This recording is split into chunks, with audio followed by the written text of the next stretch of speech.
Government نے اس طریقے سے مینج نہیں کیا، اور گورنمنٹ کا بھی یہ خیال تھا، جیسا کہ ہم نے رؤف صاحب کے پروگرام میں بھی بات کی ہے کہ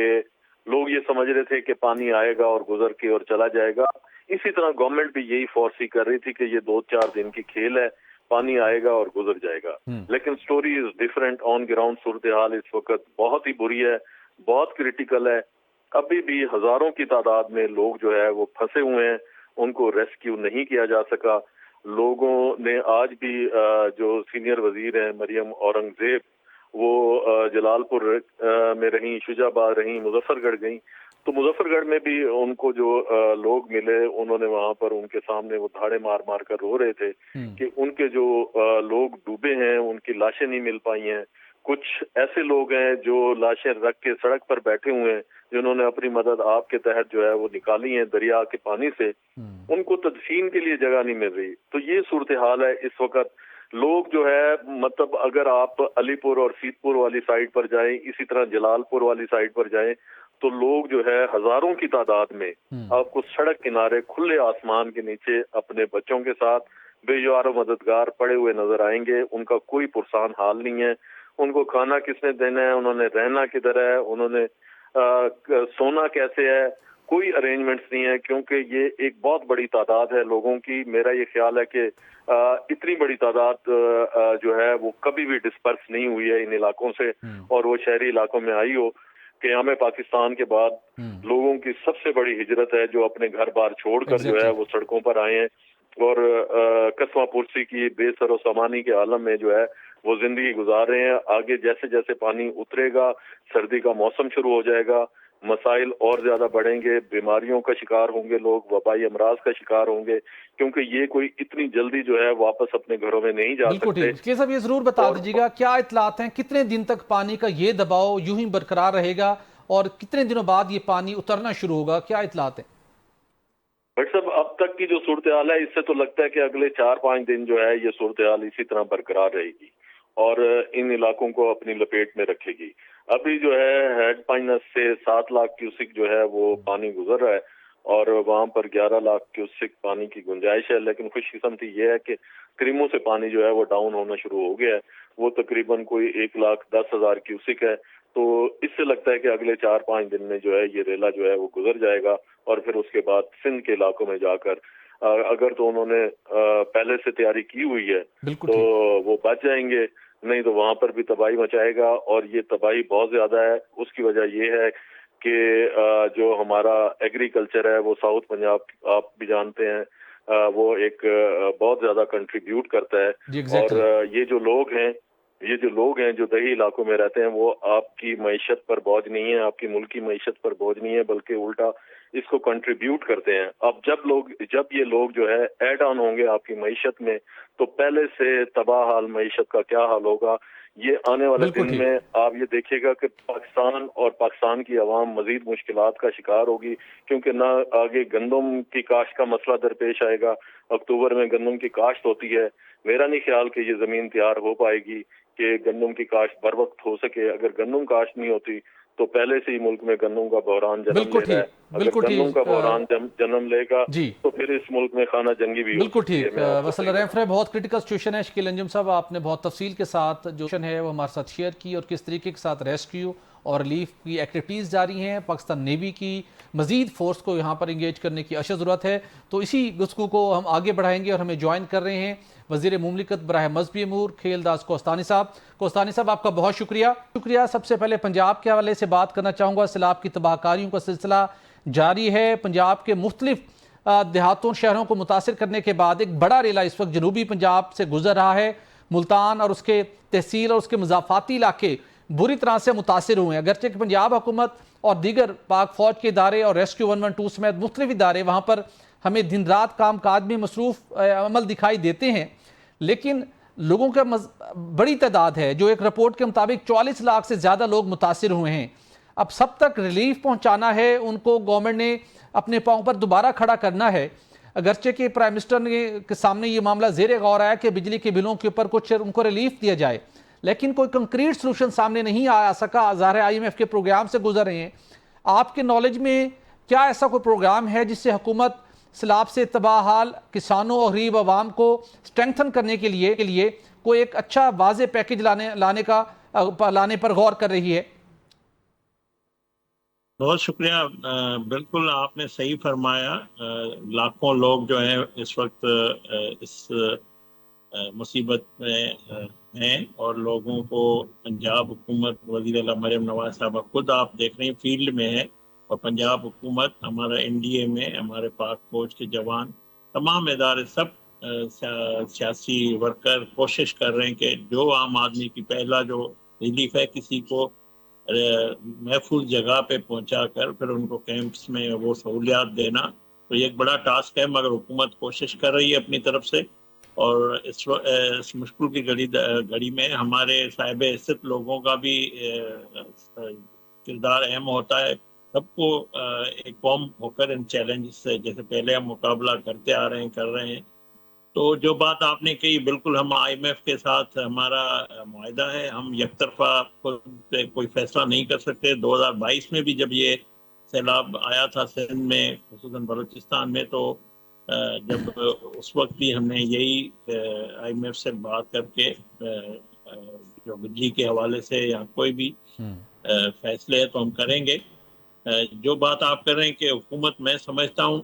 دیکھیں صوبائی حکومتوں کے پاس ریسورس ہیں، وفاق کے پاس اتنے ریسورس نہیں ہے کہ وہ اتنا جو ہے صوبوں کو دے دیں۔ صوبے اپنا جو ان کی ریسورس ہے وہ استعمال کر رہے ہیں، اور وفاق جیسے NDA میں ہے، جو قیمتی جانیں KPK میں ضائع ہوئی، جو بارشوں سے اور پانی سے اور جو کلاؤڈ برسٹ سے، ہم نے ان کو ریلیف دیا ہے NDA کی طرف سے۔ اسی طرح پنجاب میں بھی 100 کے لگ بھگ لوگ جو ہیں قیمتی جانوں کا نقصان ہوا ہے، اور اب پانی اور پنجاب سے گزر رہا ہے، سندھ میں داخل ہوگا۔ تو حکومتوں کی کوشش ہوتی ہے، صوبائی حکومتیں، فوری طور پہ لوگوں کو ریسکیو کیا جائے، ان کی زندگیوں کو بچایا جائے، ان کو صحت۔ ظاہر ہے اب جو گھر کا سکھ ہے وہ ہم کوئی بھی گورنمنٹ ہو، میری ذاتی رائے ہے، میں کتنا بھی کوشش کریں، جو اپنے گھر کا، اپنے کمرے کا، اپنے بستر کا سکون ہے وہ کہیں دنیا میں نہیں ملتا ہے۔ تو ریلیف اللہ نہ کرے کوئی بھی اس میں متاثر ہو، یہ وقت کسی بھی شہری پہ آتا ہے تو بڑا مشکل کٹھن بالکل ٹھیک، لیکن کھیرداس صاحب، پرائم منسٹر، پاور ڈویژن اور دیگر وزارتیں، بالخصوص وزارت خزانہ بھی تذبذب کا شکار ہے کہ بجلی کے بلوں کے حوالے سے ریلیف کیسے دینا ہے۔ ایک آپشن یہ زیر غور ہے جو کہ ناکافی ہے کہ صرف بجلی کے بلوں کو ڈیفر کر دیا جائے، بغیر لیٹ پیمنٹ سرچارج بعد میں وصول کر لیا جائے۔ اس کرٹیکل حالات کے اندر تو کم از کم جو سیلاب سے براہ راست لوگ متاثر ہوئے ہیں، جن کے گھر تباہ ہو گئے، انہیں کم از کم 2 ماہ کے بل تو معاف کر دینا چاہیے۔ ایک وہ جس سے وہ گزرے اور آگے اپنے آپ کو دوبارہ انہوں نے اپنے آپ کو دوبارہ سٹینڈ کرنا ہے، اور اس کے ساتھ جو گندم کے حوالے سے آنے والے وہاں پہ جنوبی پنجاب کے اندر جو فصل کی کاشتکاری ہونی ہے، بیج، کھاد، اور اس کے ساتھ ساتھ ان کو کچھ ایسا پروگرام ہو جس میں آپ بلا سود کو قرض دے سکیں۔ کوئی اس طرح کا پلان سامنے نہیں آ رہا۔ IMF کا خوف ضرور ہے، لیکن میرا نہیں خیال کہ اگر حکومت کی ٹیم ایک کمپریہنسو پلان تیار کرے اور اس کے اوپر IMF سے آپ چھوٹ حاصل نہ کر سکیں یا IMF کی کانسیپٹ نہ لے سکیں، تھوڑی خاموشی ہے حکومتی اور بیوروکریسی سرکل میں اس معاملے پر۔ بالکل آپ نے دیکھا وزیر اعظم شہباز شریف صاحب نے کابینہ میں بھی اس پہ بات کی ہے، اور جس کرب سے ہماری قوم گزر رہی ہے، وزیر اعظم کو اس کا احساس ہے۔ وزیر اعظم صاحب اس پہ پوری ان کی ٹیم کے ساتھ اسٹریٹجی ہے کہ ہم زرعی جو سب سے زیادہ متاثر ہے کہ آئندہ کیسے گندم لگائی جائے، کس طرح کھاد، بیج، یہ سب معاملات، یہاں جو مال مویشی جو پاکستان میں ہمارا بڑا بحث ہوتا ہے گاؤں گوٹوں میں، یہ سب ہمیں کرنے کی ضرورت ہے، اور ہم کریں گے۔ ہم ظاہر ہے اب جو IMF کے حوالے سے بجلی کے نرخوں میں بالکل جو معطل کرنا یا جو بھی، وہ ان سے ہمیں بات ضرور کرنی پڑے گی، اور ہم بات کر کے اس کا بھی حل نکالیں گے، اور اپنے اس مشکل کی گھڑی میں اپنے عوام کو، اپنے لوگوں کو، مصیبت زدہ جو شکار ہیں، اس کو کبھی تنہا نہیں حکومت چھوڑے گی۔ پنجاب حکومت بھی کر رہی ہے، KPK حکومت نے بھی اپنے ذمہ داری نبھائی ہے، سندھ حکومت بھی تیاری کر رہی ہے۔ تو میں سمجھتا ہوں اس میں بڑا کنٹریبیوشن ریلیف میں اگر دے سکتے ہیں وہ صوبے دے سکتے ہیں، بجلی کے حوالے سے، پالیسیز کے حوالے سے، گندم کی پالیسی ہو یا زرعی ادویات کی، یہاں اس میں کوئی جو ریلیف دے سکتے ہیں، وفاق اپنے آپ کردار ادا کرے گی۔ جی ناظرین، یہاں پر ایک بریک لیں گے اور بریک کے بعد گفتگو کا سلسلہ جاری رہے گا، ہمارے ساتھ رہیے گا۔ ویلکم بیک ناظرین، وفاقی حکومت اور پروونشل گورنمنٹ ریلیف فراہم کرنے کے حوالے سے کوئی تھوڑا سا تذبذب کا شکار ہیں۔ واضح طور کے اوپر کوئی انڈیکیشن سامنے نہیں آ رہی کہ بجلی کے بلوں سمیت اور جو بہت سے اقدامات کرنے ہیں ان میں کس طریقے سے کسانوں کو اور غریب عوام کو لک آفٹر کرنا ہے۔ اگرچہ رانا تنویر صاحب کی سربراہی میں کمیٹی بنی، انہوں نے اب دوبارہ طے کیا ہے کہ ایک کوئی گندم کی پرائس ہونی چاہیے، کسانوں سے ہم اتنی گندم خریدیں کہ وہ اپنے پاؤں پر کھڑے ہوں اور ان کے اندر جو غیر یقینی کی صورتحال ہے وہ ختم ہو، لیکن قیمت کیسے طے ہوگی اس کے اوپر وہ بھی خاموشی ہیں۔ تو آپ کے مطابق ان حالات کے اندر حکومت کو، وفاقی صوبائی حکومت کو، کسانوں کو ریلیف فراہم کرنے کے لیے، انہیں دوبارہ اپنے پاؤں پر کھڑا کرنے کے لیے کن اقدامات کی طرف جانا چاہیے؟ جی بھٹی صاحب بہت شکریہ، بڑے اہم سوالات آپ نے اٹھائے ہیں اور ہمارے بھائی بھی اچھی باتیں کر رہے تھے۔ میں 2-3 آپ کو ماڈلز بتاتا ہوں۔ جی، انڈیا میں بھی یہ ہماچل پردیش اور میرا خیال ہے وہاں پہ پھر پورے یہ پنجاب، انڈین پنجاب جو ہے وہاں پہ بھی اسی طریقے سے بارشیں آئی ہیں، فلڈز آئے ہیں اور بڑے پیمانے پہ نقصان ہوا ہے۔ تو سینٹرل حکومت نے وہاں پر کچھ 26,000 کروڑ کا انہوں نے اعلان کیا ہے اپنے کسانوں کے لیے اور ریہیبلیٹیشن کے لیے، زراعت کو بھی، گاؤں کو بھی، جن لوگوں کو نقصانات ہوئے ان کے انہوں نے ریشو بھی طے کر دے کہ ہم اپنے ایک کسان، ایک گھر کو اتنے پیسے دیں گے، اور 26,000 کروڑ از اے ہیوج اماؤنٹ جو انہوں نے وہاں پر رکھی ہے، انڈین پنجاب کے لیے رکھی ہے، اور کچھ اوپر جو ہماچل پر۔ ایک تو یہ ماڈل بھی ہے کہ آپ نے ریہیبلیٹیٹ کرنا ہے، کیسے کرنا ہے، ابھی سے اپنے کسان کو، لوگوں کو، دیہاتیوں کو آپ نے بتا دیا۔ انڈین ماڈل بھی ہمارے سامنے۔ No coming to the IMF model, میرا یہ ذاتی طور پر خیال ہے، آپ کا یہ سوال بڑا ریلیونٹ ہے، لیکن پاکستانی تناظر میں تھوڑا سا یہ اٹس ٹو ارلی۔ ابھی we are in the middle of disaster. ابھی پانی سینٹرل پنجاب سے اس ساؤتھ میں آیا ہے، سریکی علاقوں میں آیا ہے، یہاں سے ابھی یہ آگے سندھ میں جائے گا۔ ابھی آپ اس لیول پہ ابھی آپ ریلیف اور ریسکیو کے ایفرٹ کر سکتے ہیں۔ ریہیبلیٹیشن والی سٹیج تھوڑی سی بات کی ہے۔ ابھی سے اگر ہم کہنا شروع کر دیں کہ جناب پانی جب ابھی وہاں پہ پھیل رہا ہے اور لوگوں کو اتنی تکلیفیں ہیں، لوگوں کے مسئلے ہیں، ہم کہیں کہ حکومت ان کو دوبارہ پاؤں پہ کھڑا کرنے کے لیے کیا کرے گی؟ ہو سکتا ہے کہ حکومت کے ذہن میں، ویسے بتا رہا ہوں کہ ان کے ذہن میں 1000 کروڑ 1000 کروڑ سے کام ہو جائے گا۔ پتہ یہ چلا کہ آن گراؤنڈ جو ہے وہاں پہ 10,000 کروڑ کا نقصان ہوگا۔ میں ویسے بات کروں، سو انلیس پانی کہیں سیٹل نہیں ہوتا، سندھ تک جاتا ہے، صرف آپ نے یہاں پہ سینٹر اور ساؤتھ پنجاب جیسے سرائکی علاقوں نہیں دیکھنا، آپ نے سندھ کو بھی دیکھنا ہے کہ وہاں پہ خدا نخواستہ کتنا نقصان ہوتا ہے یا چیزیں ہوتی ہیں۔ سو ابھی مجھے سمجھ آتا ہے ابھی ہمیں اپنے گھوڑے جو ہے نا تھوڑے سے چھاؤں پہ باندھنے چاہیے۔ اس وقت ہماری جو ایفرٹس فوکس ہونا چاہیے وہ ہونا چاہیے آپ کی ریسکیو پہ اور ریلیف پہ۔ ریہیبلیٹیشن بعد میں دیکھیں گے، 3 آرز بنتے ہیں نا، یہاں پہ ریسکیو ہے، اس کے بعد ریلیف ہے، ریہیبلیٹیشن ہے۔ یہ بات کی کام ہے جو مجھے سمجھ آتی ہے۔ میں بھی رانگ پڑتی سی میں نمبر 1 2 نمبر 3، اس ملک میں بار بار کہا جا رہا ہے کہ اتنی بڑی ڈیزاسٹر ہوئی ہے، دنیا بھر کے ملکوں نے ہمارے ساتھ ہمدردی کی ہے، انہوں نے بلکہ ایفرٹس کیے ہیں۔ امریکن صاحب نے کوئی جہاز اپنے جو بھی تھے انہوں نے بھیجے ہیں کہ جناب امدادی سامان دیں، اور ملک بھی بھیج رہے ہیں۔ IMF کا مطلب کوئی وہ اس دنیا میں نہیں رہتے کہ پاکستان کے پاس اس وقت تقریباً 30-40 لاکھ بندہ جو ہے، اٹس اے میسو نمبر، وہ اس سے فلڈ سے افیکٹ ہوا ہے۔ لہٰذا کل کو اگر حکومت پاکستان ان سے بات کرتی ہے تو وہ کہیں گے نہیں بھائی، یہ 40-50 لاکھ بندہ جتنا بھی افیکٹ ہو رہا ہے، آپ نے جس یہ فریم ہمارے ساتھ طے کیا ہوا ہے اس سے دائیں بائیں نہیں ہونا۔ میرا نہیں خیال کہ اگر ان کو پراپر طریقے سے بتایا جائے گا، یہ کوئی فیک بات بھی نہیں ہے، کوئی فالتو فکر بھی نہیں ہے۔ یہ تیسری بات ہوگی۔ چوتھی بات، ایک طرف ہم یہ ان کو اپنے کسانوں کو، دیہاتیوں کو ریلیف نہیں دے پا رہے کہ IMF ہمارے پہ ڈنڈا لے کے بیٹھی ہوئی، ڈرے ہوئے ہیں۔ ڈرنا بھی چاہیے صاحب، ذرا ہماری بہت سارے ہمارے اپنے قصور ہیں، IMF تو ٹھیک کرنے کی کوشش کرے۔ اچھا، IMF کو ہمیشہ کسانوں پہ اعتراض ہو جاتا ہے کہ ان کو ریلیف نہیں دے، گندم ان سے نہیں خریدنی، ان کو فلانی سبسڈی نہیں دینی، یہ محکمہ بند کر دیں، اس کو بند کر دیں، ضائع ہو رہے ہیں، اسٹیٹ آپ کی انٹرپرائزز ہیں وہ لاسز میں جا رہی ہیں۔ لیکن جب یہاں بیوروکریٹس اور بابوز کھل کے کھیلیں، وہ چاہے MNAs MPs کے ہم دیکھتے ہیں، ان کی تنخواہیں پرکس پریولیجز ہوں، کبھی IMF کا سنا ہے آپ نے کہ بھائی صاحب آپ اتنا 8,000 ارب کا آپ نے سود دینا ہے، اربوں خربوں کے آپ کے قرضے ہیں، یہ کہاں سے للے تللے ہو رہے ہیں؟ کبھی IMF نہیں بولا۔ ابھی دیکھ لیں، ابھی آج کل میں وہاں اسٹینڈنگ کمیٹیز کی میٹنگ میں جا رہا ہوں، وہاں پہ اس کی فنانس کمیٹی کی میٹنگ میں بھی گیا، اور کل اس کی تھی کامرس منسٹری کی تھی، وہاں پہ یہ پتہ چل رہا ہے کہ security exchange commission of Pakistan کے 4 افسران نے 38 کروڑ روپے کے بونسز اور تنخواہ لے رہی ہے، اور 18 مہینے پہلے سے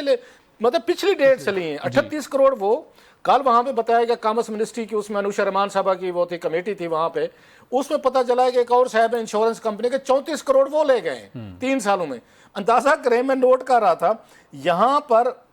آپ کے 72 کروڑ روپیہ جو ہے 5 بندے 72 کروڑ روپیہ بونسز اور اپنے اس کے نام پہ لے گئے اور انہوں نے آئی ایم ایف خاموش ہے اس پہ؟ ہاں خاموش ہے، کوئی سنا آپ نے؟ اور ساتھ میں ہمیں یہ بھی بتایا گیا، ہمارے منہ پہ پینٹ کیا گیا وہاں پہ، اور سب نے پینٹ کروایا کمیٹی میٹنگ میں، میں کوئی اور لفظ نہیں یوز کرنا چاہتا، پینٹ ہی کہہ سکتا ہوں سیولائز طریقے سے، انہوں نے کہا ہمیں یہ قانون اجازت دیتا ہے،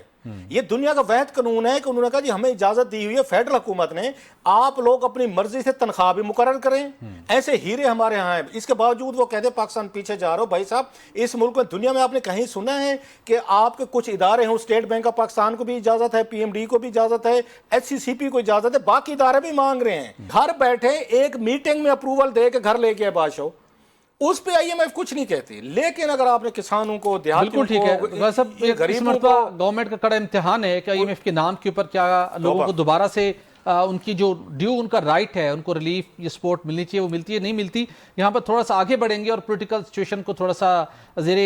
غور لائیں گے۔ Chairman P T I mister Gohar نے کیا کہا ہے 26 آئینی ترمیم کے حوالے سے، اور آنے والے دنوں میں وہ پارٹی کی کس سٹینڈ مظاہرہ کرتے ہوئے دکھائی دے رہے ہیں، ریفلیکشن دے رہے ہیں؟ ناظرین ذرا شارٹ سنیے پھر کوستانی صاحب سے بات کریں گے۔ جی کھیلدار صاحب، آپ نے سنا پاکستان تحریک انصاف عوامی عدالت سے اب عوامی اسمبلی لگا چکے، جلسے بھی کرنے جا رہے ہیں، 26 آئینی ترمیم وہ سمجھتے ہیں کہ عدلیہ کی آزادی کی راہ میں سب سے بڑی رکاوٹ ہے، اور اب قومی اسمبلی کی کمیٹیوں سے استعفیٰ دیا، اب سینٹ کی قائمہ کمیٹیوں سے استعفوں کا سلسلہ بھی چل نکلا ہے۔ حکومت اس سارے معاملے کے اوپر کہیں متحرک نہیں دکھائی دے رہی کہ پی ٹی آئی کو انگیج کیا جائے، ملک سیلاب میں ڈوبا ہوا ہے، ان کے ساتھ بیٹھ کے بات چیت کی جائے، ان کو عوامی اسمبلی سے پارلیمنٹ کے اندر لایا جائے، وہاں بیٹھ کے بات چیت کی جائے اور ان کو استعفوں سے روکا جائے۔ کیا حکومت کو یہ سوٹ کرتا ہے کہ وہ قائمہ کمیٹیوں سے بھی نکل جائیں اور قومی اسمبلی سے بھی ماضی کی طرح استعفے دے دیں؟ تو انہیں کوئی کنسرن نہیں ہے بلکہ آپ زیادہ کمفرٹیبل ہو جائیں گے؟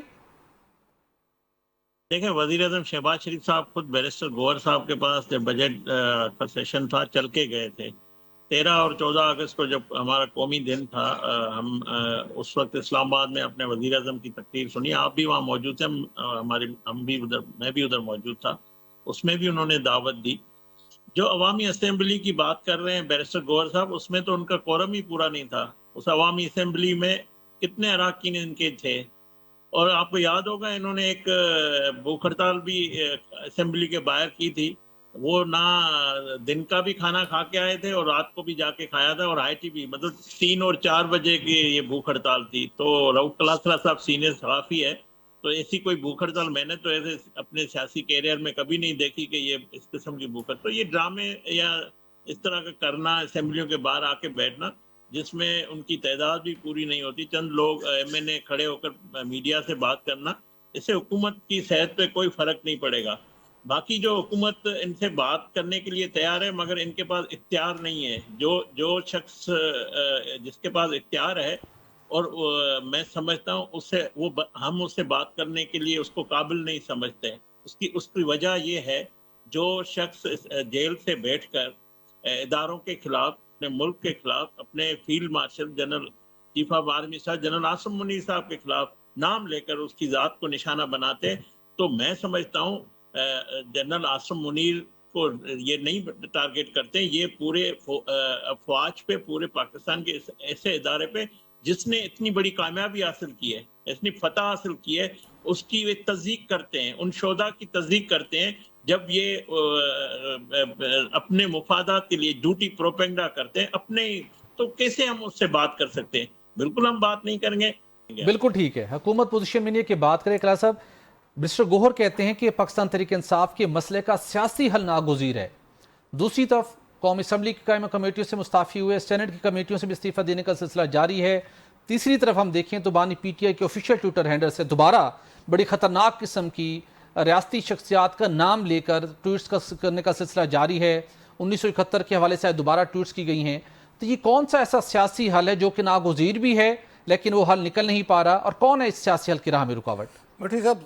آپ کو یاد ہوگا جو عمران خان صاحب کا پہلے کرائسس شروع ہوا تھا جب وزیر اعظم تھے، اور جہاں پہ اسمبلیاں ٹوٹیں اور پھر بحال ہوئیں، قومی اسمبلی سے انہوں نے پھر استعفے دیے۔ آپ کو یاد ہے پنجاب میں ان کا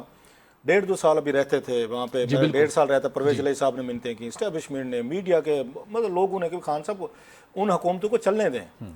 انہوں نے کہا نہیں. بعد میں پتہ یہ چلا کہ وہ تمام لوگ جو بیروزگار ہوئے تھے اس اسمبلی سے، خان صاحب کے فیصلے سے، قومی اسمبلی سے، انہوں نے کہا جناب ہم تو پاور سے باہر آ گئے ہیں، یہ کیوں بیٹھے ہوئے ہیں یہاں پنجاب اسمبلی میں، ہمارے وزیر بیٹھے ہیں، یہ وزیر اعلیٰ بن کے بیٹھے ہیں، باہر نکالیں. یس یہ کہا ہوا تھا، یہ پرویز علی صاحب نے ریکارڈ کہا ہے، انہوں نے کچھ لوگوں کا نام لے کے کہا تھا کہ خان صاحب سے اسمبلیاں تڑوانے والے یہ تھے، اور انہوں نے غلط فیصلے کروائے. خان صاحب نے بعد میں مانا کہ مجھ سے غلط فیصلے ہوئے. سوال یہ خان صاحب نے سیکھا کیا اس میں سے؟ ابھی بھی وہی کام ہو رہا ہے. جو قوم اس وقت آپ کی پیٹ کی ویسے تو کئی دھڑوں میں تقسیم ہو چکے ہیں اس قسم کی، لیکن 2-3 دھڑے بڑے آبویس ہیں. ایک دھڑا جو پارلیمنٹ کے اندر ہے، جو سیاست کی بات کرتے ہیں، سیاسی حل کی بات کرتے ہیں، جیسے شیر افضل مروت صاحب کرتے تھے، علی محمد صاحب کرتے تھے، یا یہ ابھی بیرسٹر گوہر کرتے ہیں، یا ایمن عمر ایوب صاحب، یہ باقی سارے لوگ جو پارلیمنٹ کے اندر تھے وہ سخت بات کرتے تھے لیکن سیاسی حل کی، کیونکہ پارلیمنٹ میں تھے. لیکن ایک اور دھڑا ہے جو باہر ہے، جو الیکشن ہار گیا ہے، یا جس کو لگتا ہے ہمیں الیکشن ہرا دیا گیا ہے، جس میں سلمان اکبر راجہ صاحب ہیں اور بھی اس طرح کے بہت سارے لوگ ہیں. وہ مسلسل خان صاحب کو یہ کہہ رہے ہیں، خان صاحب یہ تو دیکھیں، یہ تو سسٹم چل رہا ہے، قومی اسمبلی بھی چل رہی ہے، سینٹ بھی چل رہی ہے، آپ جیل میں بیٹھے ہوئے ہیں، دھرنے دھرنے، کھانے پینے، یہ تو سارا مطلب وہ بزنس ایز یوزول چل رہا ہے، تو ہمیں کیا مل رہا ہے؟ سو خان صاحب بھی کیونکہ بیچارے جیل میں بیٹھے ہوئے ہیں، اس وقت بھی خان صاحب کو لگتا تھا کہ میں وزیر اعظم کی سیٹ سے ہٹ گیا ہوں، میں سڑک پہ آ گیا ہوں، اور پرویز علی صاحب پروٹوکول کے ساتھ بیٹھے. سو خان صاحب یہ بھی نہیں برداشت کر سکے کہ پرویز علی بھی وزیر اعلیٰ رہے اور پھر یہ محمود خان وزیر اعلیٰ ہے، ان کو بھی جاب لیس کر کے روڈ پہ لے آئے تھے. اب بھی خان صاحب وہی کام پہ چلے گئے ہیں، دوبارہ بیک ٹو اسکوائر ون. سو یہ لڑائی وہ ہے. اب آپ دیکھیں گے اگلا جو امتحان ہوگا بہت بڑا خان صاحب کا، ابھی کمیٹی سے تو وہ دے رہے ہیں استعفے، وہ اتنی بڑی قربانی نہیں ہے. سوال یہ کہ خان صاحب کسی سٹیج پہ کہیں گے کہ نتھنگ از ہیپننگ، کوئی کام ہی نہیں ہو رہا، یہ تو حکومت پہ دباؤ بھی نہیں آ رہا، حکومت تو وہیں کے وہیں کھڑی ہوئی ہے، پھر کیا کریں گے؟ اب کہیں گے استعفے دلوائیں. اس وقت دیکھنا ہوگا کہ کتنے لوگ جو ہیں وہ قومی اسمبلی سے یا سینیٹر سے استعفے دیتے ہیں. بالکل ٹھیک، کیونکہ بہت لاٹ از ایٹ اسٹیک، کہ 8-10 لاکھ روپیہ بڑی تنخواہ لگتی ہے لوگوں کو چھوڑ کے جانا. ہوں کہ میں یہ نہیں کہہ رہا کچھ لوگ چھوڑ. سو خان صاحب میرا یہ خیال ہے کہ انہیں اس ایکسٹریم پوزیشن پہ جا کے اپنی پارٹی کے لوگوں کو ایلینیٹ نہیں کرنا چاہیے. پارٹی کے لوگ نا تھک چکے ہیں، بالکل ٹھیک، ورکر بھی تھک گیا ہے، پارٹی بھی تھک چکی ہے، ایم ایل اے سینیٹر بھی تھک چکے ہیں کہ روز کا کوئی نہ کوئی ایک نئی چیز ہے، نیا ٹیسٹ ہے، نیا امتحان ہے. کبھی علیمہ خان صاحب آتے جاتے چپیڑے مارتی ہیں، کبھی ادھر اس سے پہلے بشرا صاحبہ نے گالیاں دی تھیں، آپ کو یاد ہوگا، انہوں نے ان سلمان اکرم راجہ صاحب کو اور اس کے باقی لوگوں پہ، پھر آپس میں گروپنگ ہو رہی ہے. یہی علی امین گنڈا پور صاحب کا آپ کو یاد ہو، انہوں نے اٹھا کے بیر پھینک دیا خان صاحب نے. علی امین گنڈا، انہوں نے فیصل واٹر صاحب نے نہیں، اگر سوری، انہوں نے آپ کو یاد ہو شیر افضل مروت صاحب نے کہا تھا کہ جناب کے خان صاحب نے اس کو علی امین گنڈا پور کو کہا ہے کہ یہ میری بیگم صاحبہ دوسری دفعہ جو جیل ہے تم نے بھجوایا ہے. یہ الفاظ ہیں انہوں نے کہے ہوئے ہیں. انہوں نے ان کو ہٹا دیا تھا کہ اس کا جلسے جلوسوں سے کوئی تعلق نہیں ہے، عمر یا ایوب کریں گے یا جنید اکبر صاحب کریں گے. ابھی آپ نے بیان چلوایا ہے ان کا بیرسٹر گوہر کا، جی وہ فرما رہے ہیں کہ جناب کہ یہ سارے کام جو ہے یہ کرے گا. ریزن کہ علی امین گنڈا پور جیب سے پیسہ لگائے گا، حکومتی وسائل ہیں کہ علی امین گنڈا پور اگر نہیں آتا اس پورے ارینجمنٹ میں، پھر تو پیسے بھی آپ کو لگانے پڑیں گے، پھر حکومتی مشینری بھی نہیں آئے گی، پھر آپ نہیں سرکاری جو وہ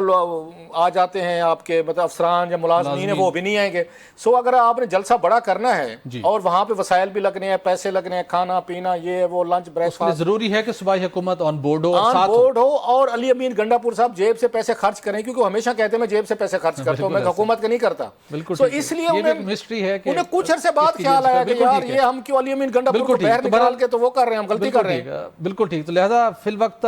بیرسٹر گوہر کے بیانات، مطالبات اپنی جگہ کے اوپر، لیکن پی ٹی آئی کو سیاسی حل کی طرف جاتے ہوئے دکھائی نہیں دے رہی. ناظرین یہاں پر ایک بریک لیں گے. یہاں پر ہمیں جوائن سیگمنٹ میں کھیل دوست کوستانی صاحب آپ کا بہت شکریہ، آپ ہمارے ساتھ تھے. ناظرین یہاں پر ایک بریک لیں گے اور بریک کے بعد گفتگو کا سلسلہ جاری رہے گا، ہمارے ساتھ رہیے گا. ویلکم بیک ناظرین. وفاقی حکومت نے نئے ٹیکس عائد کر کے ایک اور قومی منصوبہ شروع کرنے کی تیاری کر لی ہے. اس سے پہلے پیٹرولیم مصنوعات کے اوپر پیٹرولیم لیوی کی شرح مزید بڑھا کر بلوچستان میں N25 تعمیر کرنے کی اناؤنسمنٹ کی گئی تھی، اور اسی طرح بجلی کے صارفین کو ریلیف دینے کے نام کے اوپر بھی پیٹرولیم لیوی کی شرح میں اضافہ کیا گیا. وفاقی حکومت نے ایک اور راستہ نکالا ہے کہ اسلام آباد کے اندر ایک میڈیکل کمپلیکس تعمیر کرنا ہے جس کی لاگت کلاس اب 213 ارب روپے بتائی گئی ہے. وفاقی حکومت 213 ارب روپے، اور وفاقی حکومت کا یہ کہنا ہے کہ اس کے لیے، اس منصوبے کے لیے فنڈز درکار نہیں ہے، اگرچہ کہ آنے والے سالوں میں احسن اقبال صاحب بھی کہتے ہیں کہ ہم پبلک سیکٹر ڈیولپمنٹ پروگرام کے ذریعے سے کچھ رقم اس کے اندر ہم شامل ضرور کریں گے، لیکن اسلام آباد کے شہریوں پر ہمیں میونسپل ٹیکس عائد کرنا ہے تاکہ اس کی کلیکشن ہو، اور اسلام آباد کے شہریوں کے لیے منصوبہ ہوگا، اسٹیٹ آف دی آرٹ ہوگا، ہزاروں لوگوں کو یہ کیٹر کر سکے گا. لہٰذا ہمیں وار فوٹنگ کے اوپر فنڈنگ درکار ہے، اور یہ اس تجویز کے اوپر کام شروع کر دیا گیا ہے کہ میونسپل ٹیکس عائد کر کے اسلام آباد کے شہریوں سے کلیکشن کی جائے اور یہ اسلام آباد میڈیکل کمپلیکس تعمیر کیا جائے۔ یہ جو روش چل نکلی ہے کہ آپ ٹیکس لگائیں اور جہاں سے کہیں ریلیف مل رہا ہے پہلے اس ریلیف کو روک لیں اور اس ریلیف کو کسی تعمیراتی منصوبے کے اوپر پھر آپ خرچ کر دیں، اب اسی سلسلے کو آگے بڑھاتے ہیں، اب اسلام آباد میڈیکل کمپلیکس بھی اسی طریقے سے تعمیر ہوگا۔ یہ نیا ٹرینڈ کیسا آپ کو لگ رہا ہے، اور یہ اب اسلام آباد کے شہریوں کو میڈیکل کمپلیکس کس حد تک فیسیلیٹیٹ کر پائے گا پبلک سیکٹر کے اندر رہتے ہوئے؟ بڑا یہ اہم سٹوری ہے آپ کی، بلکہ یہ پوچھنا چاہیے تھا کیا اس میڈیکل کمپلیکس کی اسلام آباد کو ضرورت ہے؟ سب سے بڑا سوال تو یہ بنتا ہے کہ 213 ارب بتائیں آپ 213 ارب جی، آئی ہوپ کہ یہ فگرز کو کریکٹ کرے کہ 213 ارب بہت بڑی اماؤنٹ ہے سر۔ آئی ہوپ کہ یہ تو تقریباً کوئی 2.25 خرب بنتا ہے، یا میں غلط کہہ رہا ہوں مجھے، کیونکہ اس کی جی بالکل ایسا ہے، میری میتھ اچھی نہیں ہے۔ 213 ارب از اے ہیوج اماؤنٹ۔ سو پہلا سوال تو احسن اقبال صاحب سے پوچھنا چاہیے تھا، پلاننگ کے ماشاءاللہ ماسٹر ہیں، جیسے آپ نے ناروال اور سیال کوٹ میں بڑی پلاننگ کی ہے انہوں نے، آپ نے دیکھ لیا ہوگا فوراً کہا جی کہ آبی جرحیت ہوئی ہے، انڈیا نے پانی چھوڑا ہے، مطلب وہاں انڈیا خود ڈوبا ہوا ہے، خود تباہ ہوا ہے۔ انہوں نے فوری طور پر کہا کہ لوگوں آسان کام ہے، ان پہ ڈال دیں گے انڈیا نے پانی چھوڑا ہے تو اس کا قصور ہے، ہمارا کوئی قصور نہیں، جو ہم نے یہاں پہ ہاؤسنگ سوسائٹیاں بنوا دی، دریا ہم نے ذبح کر دی ہے تو وہاں پہ بلڈوزر پھیر دیا، ہمارا کوئی قصور نہیں ہے۔ پلاننگ کا یہ منسٹر صاحب ہیں، اب وہ فرما رہے ہیں کہ اسلام آباد میں ہم میڈیکل کمپلیکس بنا۔ بھائی پہلے پوچھنے کی بات ہے، اس شہر میں حالت یہ ہو چکی ہے، آپ بھی مانیں گے کہ یہاں پہ آپ گاڑی پارک کرنے کی جگہ نہیں رہی سر جی، اب ٹریفک میں اتنی گندی ٹریفک ہو چکی آبادی کی وجہ سے، آپ کے فٹ پاتھوں پہ قبضے ہو چکے ہیں۔ اسلام آباد شہر کی بات جی بالکل ایسے، ہم وہ بھی سی ڈی اے کو ٹیکس دے رہے ہیں، آپ اسلام آباد پولیس کو بھی دے رہے ہیں، آپ وہاں پہ ٹریفک پولیس کو بھی دے رہے ہیں۔ ان کو احسن اقبال صاحب کو کہتا ہوں باقی چھوڑ دیں، F6 اور F7 کی مارکیٹ میں باقی چھوڑ دیں، اپنی گاڑی پارک کر کے دکھا دیں کہیں پہ۔ آپ جو بڑے منصوبہ ساز ہیں، شہر بنا رہے ہیں، نیا میڈیکل کمپلیکس بنا رہے ہیں، اس آلریڈی اسلام آباد اتنا کنجسٹڈ ہو چکا ہے،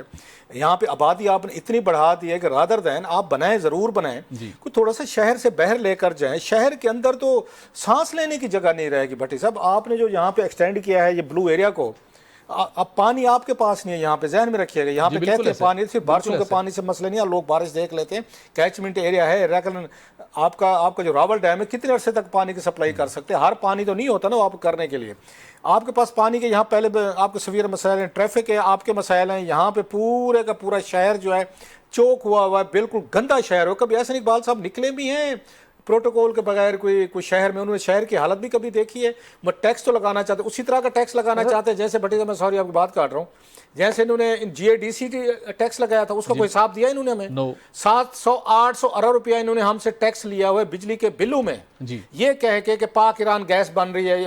ہم نے پائپ لائن بنا۔ کدھر ہے پائپ لائن؟ 2010 کی بات کر رہا ہوں، 2010 سے اب آپ تک اربوں روپے آپ نے اکٹھے کیے ہیں، اور درمیان میں معاف بھی کر دیے تھے انہوں نے، PTI کی حکومت کے درمیان میں آئی تھی کہ 300 ارب تسی رکھ لو، 300 ارب ہم رکھ لیتے ہیں، وہ بھی آپ کی ریکوری نہیں ہوئی۔ پہلے تو احسن اقبال صاحب ہیں، ہمیں اس کا حساب دے دیں، نیا ٹیکس جو آپ نے 213 روپے کا آپ نے منصوبہ سوچ کر لوٹ مار، مطلب لوگوں کو آپ کیا چاہتے ہیں، کیا کرنا چاہتے ہیں؟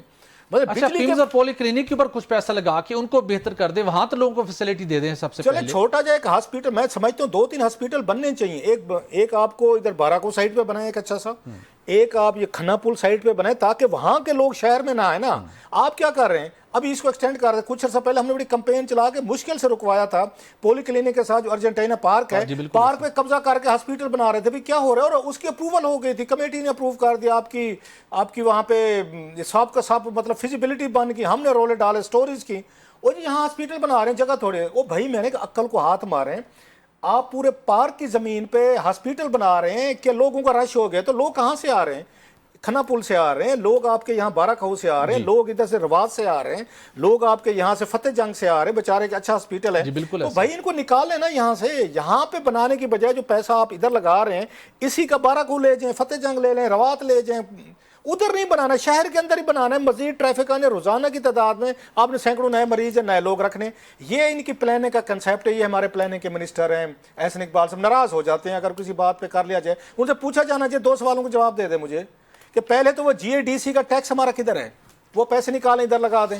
اسلام آباد کے لوگوں پہ نیا ٹیکس لگا کے میونسپل کا ٹیکس دیں گے، ہم نے یہاں کمپلیکس بنانے ہیں، تو باقی پیسے جو آتے رہے ہیں، آپ نے جو یہ بلوچستان کے لیے جو آپ نے وہ کیے تھے، پیسے اکٹھے کیے تھے، وہ کدھر ہیں؟ جو وہ انہوں بھی نے جمع ہو رہے ہیں ابھی. اچھا وہ جمع ہو رہے ہیں. وہ بلوچستان کے پیسے آپ نے رکھ لیے کہ وہاں سڑکیں بنانی ہیں, بلوچستان بنائے جی, ہم کیا کہیں, مجبوری ہے. آپ نے ایکسپیکٹیشن ایسی کہہ دی کہ بلوچستان انڈر ڈیولپ ہے. بالکل آپ نے پیٹرول کی دنیا بھر میں قیمتیں کم ہوئی, آپ نے نہیں کیا, آپ نے کہا بلوچستان میں دے رہے ہیں, ٹیکس دے رہے ہیں. پوری قوم نے کہا چلیں دیں. اس کے بعد کبھی خبر سنی ہے کہ کدھر گئے بلوچستان کے جو پیسے آپ نے اکٹھے کیے تھے, پیٹرول والے ہمارے پیسے. جی آئی ڈی سی کے جو پیسہ اکٹھا ہوا, اب ریسنٹلی ایک پائپ لائن تعمیر کرنے کا کیا گیا ہے, اس پائپ لائن کے لیے باہر سے پیسہ لایا جا رہا ہے, ڈالر میں ریٹرن کی بات ہو رہی ہے, تو وہ جی آئی ڈی سی کا پیسہ گیا. اس کے ساتھ ساتھ اگر آپ نے نیا اسلام آباد میڈیکل کمپلیکس بنانا ہی ہے ضرور بنائیے, لیکن پیمز اس کے ساتھ پولی کلینک اور سی جی ہاسپٹل کی حالت کو بہتر بنانے کے لیے اقدامات کریں. یہاں پر بھی بہت سے اسٹل مریضوں کو کمپنسیٹ کیا جا سکتا ہے, اکوموڈیٹ کیا جا سکتا ہے, ان کی ٹریٹمنٹ ہو سکتی ہے, لیکن وہاں پر جو صورتحال ہے وہ ناقابل بیان ہے. آج کے لیے اتنا ہی ناظرین, اجازت دیجیے, اللہ حافظ.